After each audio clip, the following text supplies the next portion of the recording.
Why, hello everyone. Welcome back to another FAQ Monday, the show where you ask and I spill my guts for everybody to devour like fact-eating zombies that you all are. And that's totally awesome because I might be that for Halloween.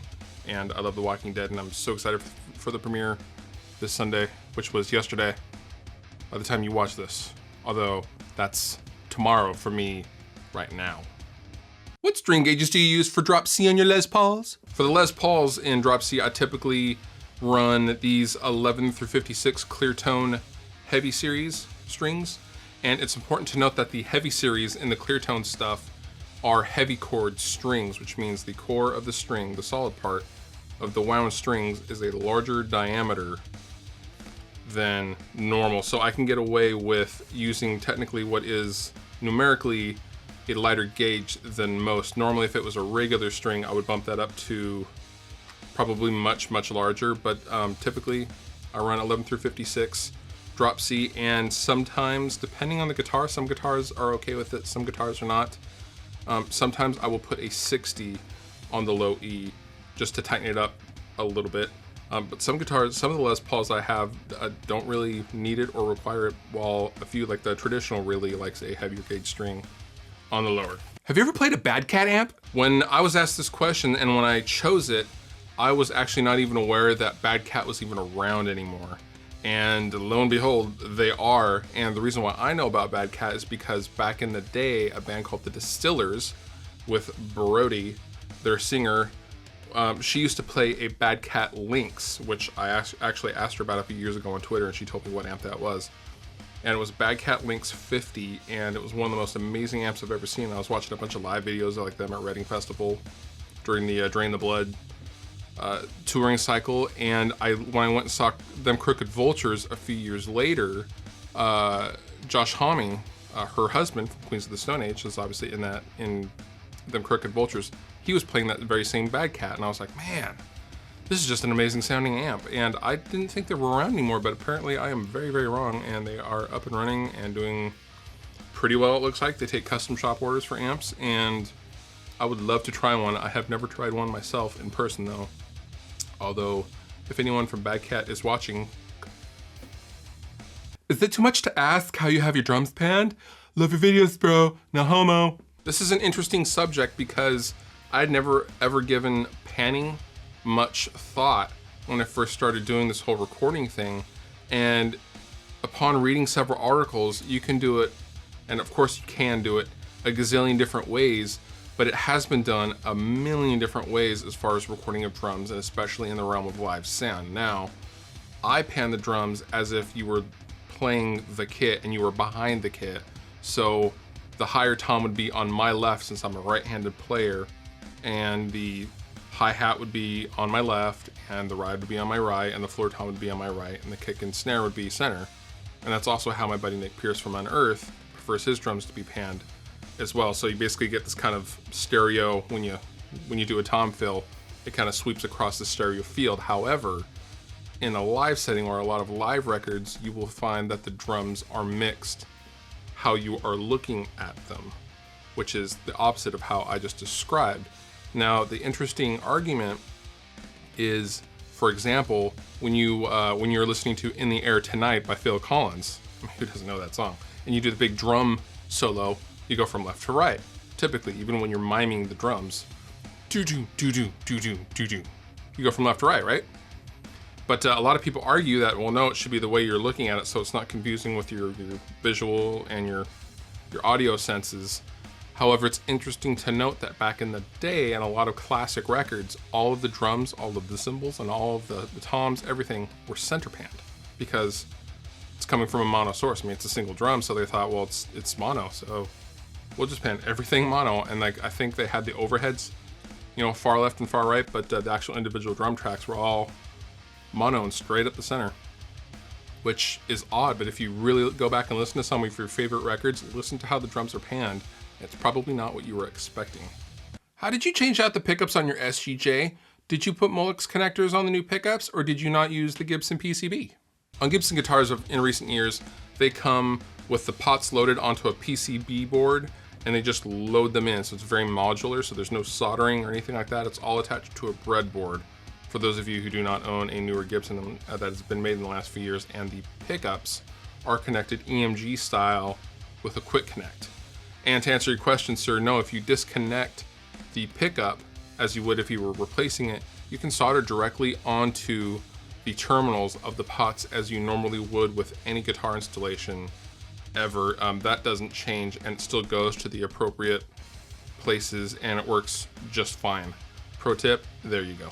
You can only play one guitar, amp, and pedal for a year.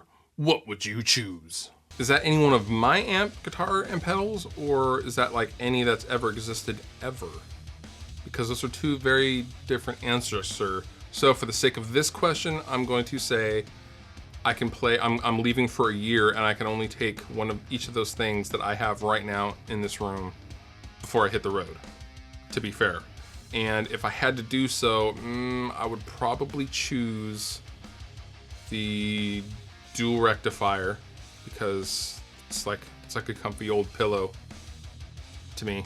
I would choose probably my 2012 Gibson Les Paul traditional, and I would choose probably the VFE Focus or an ISP decimator. I'm really not sure. Probably the ISP decimator, because without a noise gate, I just feel weird and I feel naked without the ISP decimator, to be completely honest with you. And I have to have a gate. Can't have any feedback. I hate feedback. I hate all that. No. So yeah, okay. Dual rectifier, Les Paul traditional, and ISP decimator. Those are my final answers, Alex. Woo! Hi Fluff. About ear health, many metal players are exposed to very high volumes every moment. Do you have any hearing loss? Are you some caution about it? Myself have problems in the right ear, and this is a pain in the ass. Keep awesome. Actually, I do have a little bit of hearing loss. I have a little bit of ringing in my left ear, and ironically, it's not from high-powered amps or anything related to guitar playing. It's listening to music too loudly with headphones or in the car, especially with the car. I have a really bad habit of just blasting stuff, because one of my favorite things to do ever is to drive down like a long road, windows down in the middle of summer, and just blast tunes. That's one of my favorite things ever, and that's living. And as a result of living, I have some ringing in my left ear. As far as being a metal player or a musician in general, I was wearing earplugs as soon as I started playing live with my friends in the garage, all the way up through gigging and all that stuff. I never was ever without earplugs, and it just never made any sense for me to destroy the one instrument that you cherish the most, which is your ears. Without ears, you can't be a musician, you can't hear anything, obviously. So, I used to get made fun of all of the time in my formative years. People used to just laugh at me that I was some kind of gigantic wuss for using earplugs, and ironically, those same people can't hear worth a damn these days. So, there you go. I would always recommend hearing protection in any situation, especially concerts. Those will kill you. And yeah, always wear earplugs, and don't do drugs, and don't listen to the radio too loud, I guess.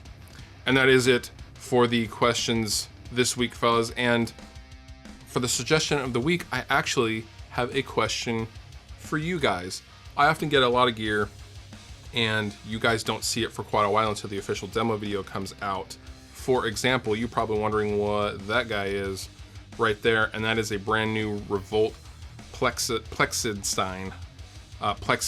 amp that I just got, and a lot of people have been requesting just for a short, quick, down and dirty, in the room, jamming sound sample. And my question to you guys is, would you like seeing, where applicable, just some short videos? I don't know what I'll call them. Maybe I'll title them like NGD New Gear Day, and that's how you'll know what that is. I'll set up a GoPro, and I have a Tascam recorder, and I'll just set it up in the room and go for it, and so you can get a quick preview of how the amp is sounding in the room before I actually make the demo.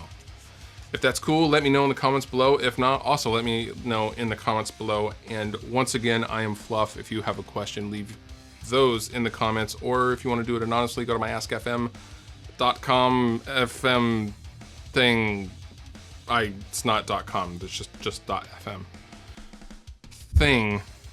And I will see you next week. And I clearly need to drink more coffee. And maybe that's my problem. It's Starbucks, not Dunkin' Donuts. Sorry, Starbucks. I still love you, though. I'll see you next week. Fluff out.